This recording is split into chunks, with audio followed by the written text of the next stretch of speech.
former Trump advisor, January 6th participant, and podcaster Steve Bannon has to report to prison by July 1st. Now, why is he reporting to prison? Well, contempt of Congress. Congress subpoenaed him to come talk to the J6 committee. He didn't show. And they asked him again, tried to set it up a second time. He didn't show. So they put him in for contempt of Congress. Then he went up and he went before, when he went to trial for it, he said, well, my attorney told me not to go, which I highly doubt. I think he's making shit up as he goes. Then he appealed it, lost the appeal too.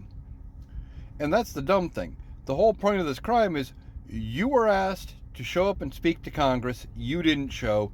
So you can go sit in a prison cell for the 4-month sentence you got. Now, that's great news. He needs to be put away. And we need to start restoring a little bit of the respect for Congress for things like that when they put in for a subpoena that you go. But now the rest of them that didn't show up should be held. You got Jim Jordan. You got Mark Meadows. You got Kevin McCarthy. As just a few that didn't show up when they were asked to speak in front of Congress. When are they going to be held accountable? And personally, I'm a little pissed that it took 2 years for Steve Bannon to go to prison. I've been talking about it several different times whenever his name comes up. Why did it take 2 years? Because he appealed? So you get to stay, you get your sentence because you're a semi-rich white man with some privilege and some fame. You get to stay out of prison while you're a pending appeal.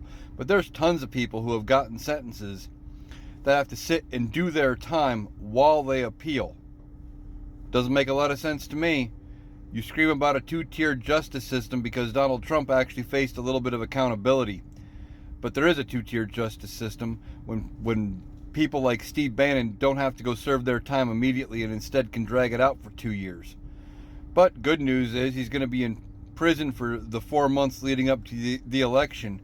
I mean, he might get somebody else to host his War Room podcast, but at least we won't have to deal with him and all the rhetoric he's going to spew going up to the election.